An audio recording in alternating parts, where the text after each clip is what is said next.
লন্ডনের এই চেনা আকাশটা আর রাস্তাঘাটগুলো হঠাৎ করেই কেমন যেন একটু অন্যরকম সুন্দর লাগতে শুরু করেছে। আসলে একটি বাড়ি তৈরি হয় ইট পাথর দিয়ে, কিন্তু তা ঘরে পরিণত হয় আপনজনদের ছোঁয়ায়। বাবা মা আসার পর থেকেই আমাদের এই ছোট্ট সংসারটা যেন এক অদ্ভুত শান্তিতে ভরে উঠেছে। ওদের আসার পর প্রথম কয়েকটা দিন আমাদের কেমন কাটলো, চলুন আজ সেই সহজ গল্পটাই আপনাদের সঙ্গে ভাগ করে নিই। আমি আম খাচ্ছে।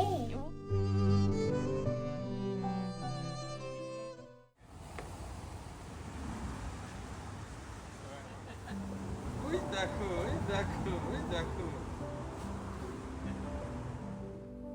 কেমন আছেন সবাই? আশা করি যে যেখান থেকেই দেখছেন সবাই খুব ভালো আর সুস্থ আছেন। আমি ক্যামেলিয়া, লন্ডনে বাঙালির জীবনে আপনাদের স্বাগত জানিয়ে শুরু করছি আরও একটা নতুন গল্প। মা বাবা লন্ডনে এসে পৌঁছেছেন আজ বেশ কটা দিন হয়ে গেল। সত্যি বলতে প্রথম ২-৩টে দিন ওই তো জার্নি, ক্লান্তি আর জেট ল্যাগ সামলাতেই চলে গেছে। একটু খাওয়া দাওয়া আর লম্বা একটা বিশ্রামের পর ওরা এখন বেশ সুস্থ। ওরা আসার পর আজই আমাদের প্রথম উইকেন্ড। ছুটির দিনে সকাল সকাল তাহির বলল বাগানের ঘাসগুলো একটু কেটে ফেলা দরকার। মেশিনটা নিয়ে যেই ও বেরিয়েছে, বাবা ওকে দেখতে পেয়ে ঘরে কিন্তু আর বসে থাকতে পারলেন না।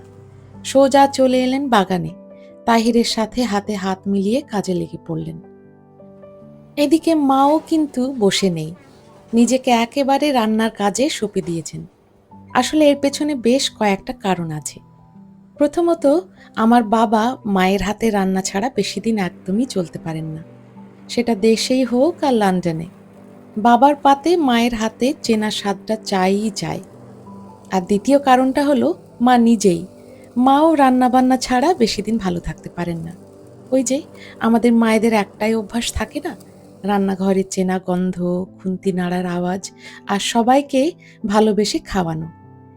আর এই সমস্ত কাজকর্মের মধ্যেই বোধহয় ওরা নিজেদের সবচেয়ে বেশি আনন্দ খুঁজে পান।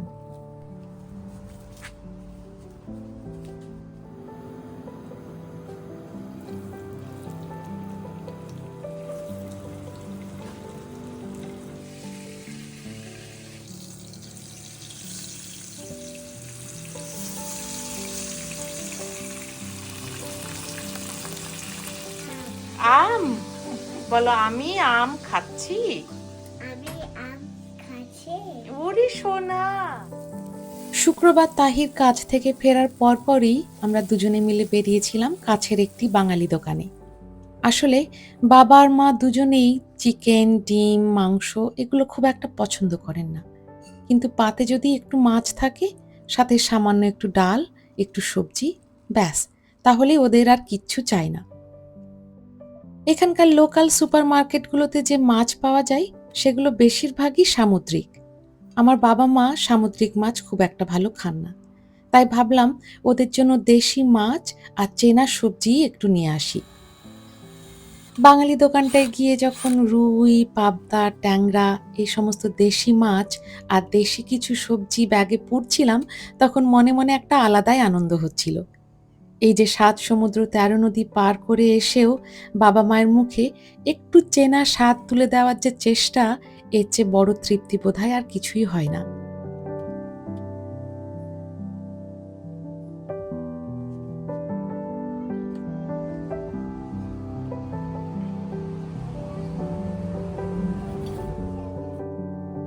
ছুটির দিনে আজ আমরা দুজনে মিলে বাগানের প্রচুর কাজ করে ফেললাম। অল্প কটা সবজির চারা বড় টবে ট্রান্সপ্লান্ট হওয়ার অপেক্ষায় ছিল। রোজকার অফিসের চাপ আর বাবা মার আসার প্রস্তুতি সব মিলিয়ে কাজগুলোতে আর হাত দেওয়া হয়েছিল না। আজ সময় পেয়ে সবকটা চারা একে একে মাটিতে বড় টবে লাগিয়ে ফেলেছি। সেই সাথে আজকে একটা বিশেষ কাজও হয়েছে। সুন্দর একটা আর্চ ট্রেলিস আমরা দুজনে মিলে বানিয়েছি। লতানো যে বিনসগুলো আছে, এই ট্রেলিসটা ধরে ধরেই ওরা উপরের দিকে ভর করে উঠতে পারবে, সেই জন্যই এই ব্যবস্থা। ওরে, yes, they will go inside. You?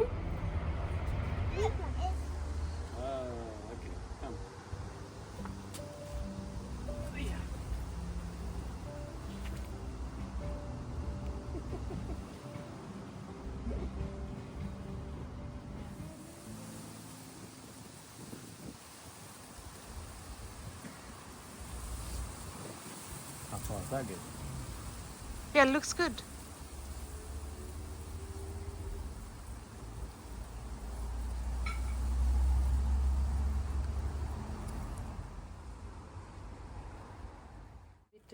Okay, give one to Nana, one to Nani.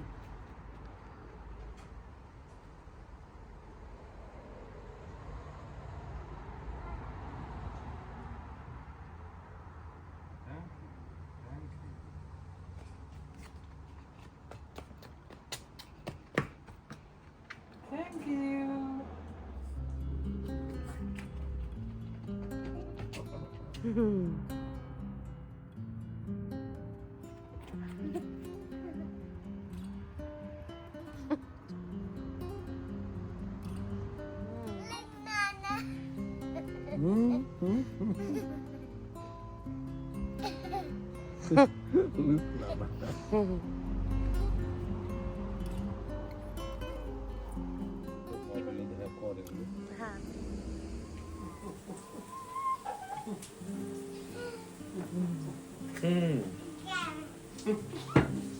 Again.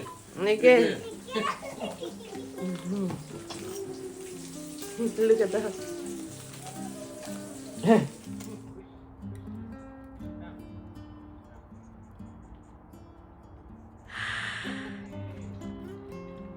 ওরে সোনা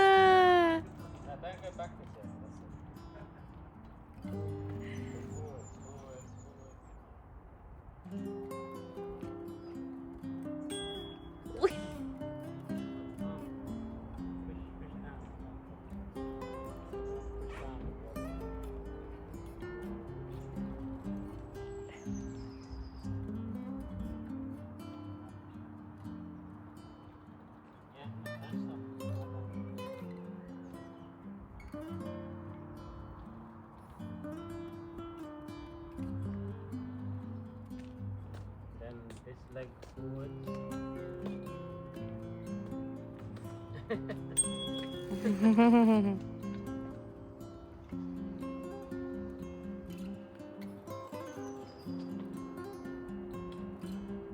That's it, good.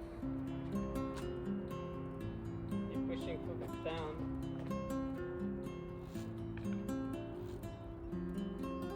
Push down with the feet, that's it. Good go, that's it. Wow! Well done, Lily. Go to daddy.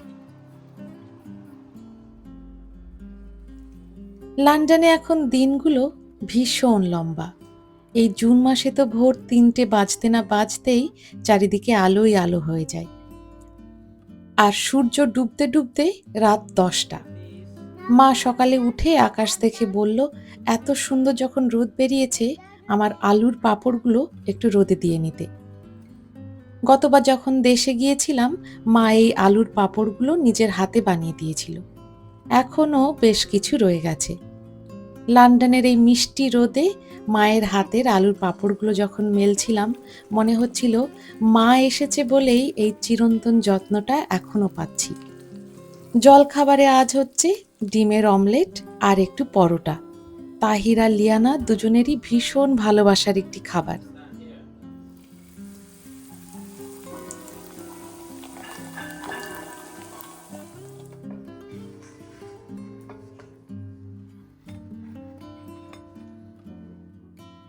আমাদের এই নতুন বাড়িটা কেনার পর থেকে আমাদের প্রত্যেকটি আপনজনদের ছোঁয়া বাড়িতে ইতিমধ্যেই লেগেছে। আমার শ্বশুর বাড়িও তো ভীষণ কাছেই, তাই বাড়িটা কেনার পর থেকেই প্রত্যেকে এসেছেন, তাদের অসীম ভালোবাসা, আশীর্বাদ আর পায়ের ধুলো এই বাড়িতে কিন্তু পড়েছে। শুধু দুটো মানুষেরই আশা বাকি ছিল। আমার মনটা কেমন যেন খামচে ধরে থাকতো সবসময়, ওরা কবে আসবে। আজ মা আর বাবার ছোঁয়ায় সেই শূন্যতাটুকুও পূরণ হলো। এখন এই বাড়িটাকে সত্যি সত্যি একটা ঘর বলে মনে হচ্ছে।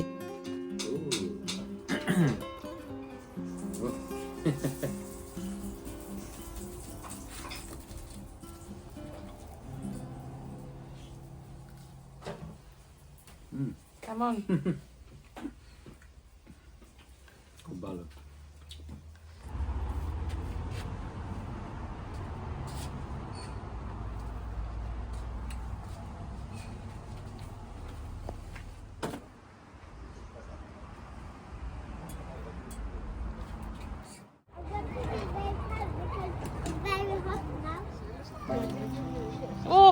হয়েছে হাঁসের। Can can we go on on a boat as well, like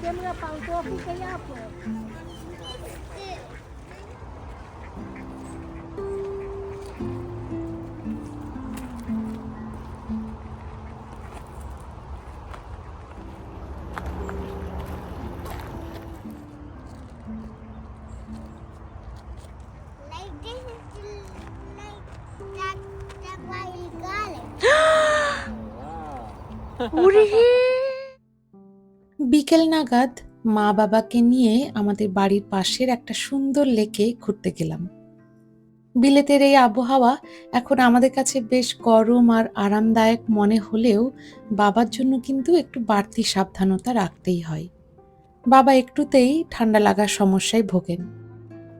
সেই কারণে গায়ে একটা সোয়েটার আর মাথায় একটা টুপি কিন্তু বাবাকে পরতেই হয়। আর লেকের ধারেও প্রচণ্ড হাওয়া দিচ্ছে। এই হাওয়াতে ঠান্ডা লাগার সম্ভাবনা কিন্তু অত্যন্ত বেশি। লেকের ধারে গিয়ে দেখি আজকে অনেকেই ছিপ নিয়ে মাছ ধরতে এসেছে। শান্ত জলের দিকে তাকিয়ে মাছ ধরার এই দৃশ্যটা দেখে বাবার মুখে একটা চেনা হাসিও দেখতে পেলাম। আসলে আমরা বাঙালিরা যেখানেই যাই না কেন, মাছ খাওয়া আর মাছ ধরার মধ্যে যে একটা অপরিসীম আনন্দ লুকিয়ে আছে তা বোধহয় আমাদের রক্তের মজ্জায় মিশে থাকে। বিলেতের এই শান্ত লেকের ধারে দাঁড়িয়েও মনটা কেমন যেন মুহূর্তের মধ্যেই আমাদের দেশের সেই চেনা নদীর ঘাট বা পুকুর পাড়ের দিনগুলোর কথা মনে করিয়ে দিচ্ছে।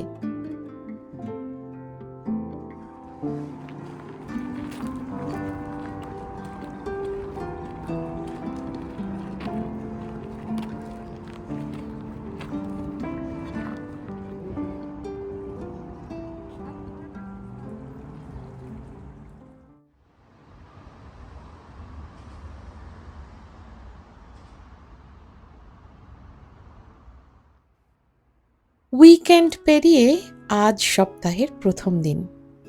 মা বাবা দুজনেই ভীষণ সকাল সকাল ঘুম থেকে উঠে পড়েছেন। লিয়ানাও খুব তাড়াতাড়ি নার্সারিতে যাবে, তাহির ইতিমধ্যেই কাজে চলে গেছে, আর আমারও অফিস আছে। মা আজ অনেক রান্না করেছেন, কারণ বিকেলবেলায় আমার শ্বশুরবাড়ি থেকে আত্মীয় স্বজনরা আসবেন।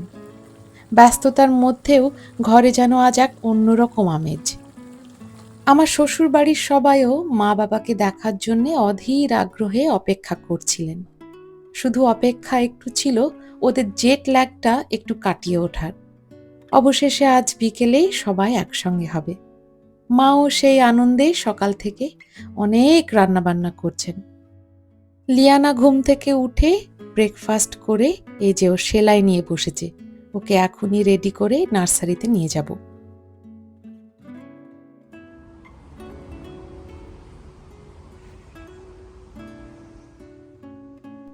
বেলা এখন 2:30 মতো। অফিসের কাজ আপাতত গুটিয়ে ফেলেছি। মাও স্নান সেরে বাগানে গিয়ে কিছু স্ট্রবেরি তুলছে। বিকেল 5টা নাগাদ সবাই কিন্তু চলে আসবেন। মিষ্টি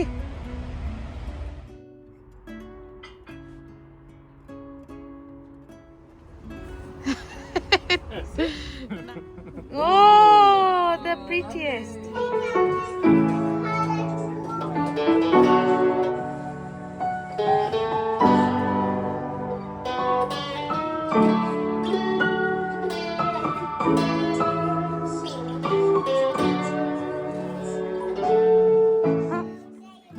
বহু প্রতীক্ষিত একটি দিন অবশেষে আমাদের জীবনে আজ এসেছে। আজ আমাদের এই ছোট্ট নতুন বাড়িটা ভরে উঠেছে আপন মানুষদের হাসি, গল্প আর এক রাশ ভালোবাসায়। সত্যি বলতে এমন একটা দিনের জন্য আমরা সবাই অনেক দিন ধরেই অপেক্ষা করছিলাম, সবাই একসঙ্গে এক ছাদের তলায়।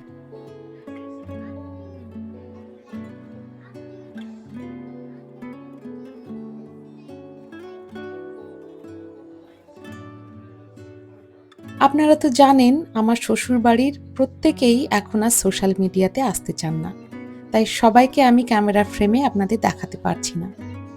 তবে ক্যামেরার আড়ালেও জীবনের কত মিষ্টি মিষ্টি যে গল্প হচ্ছে আর কত সুন্দর মুহূর্ত যে তৈরি হচ্ছে, সেগুলোই বোধহয় জীবনের সবচেয়ে মূল্যবান সঞ্চয়। আর আমরাও চাই এই পারিবারিক সঞ্চয়গুলো ক্যামেরার আড়ালেই আমাদের মনের মণিকোঠায় এভাবেই সুরক্ষিত থাক, শুধু আমাদেরই হয়ে।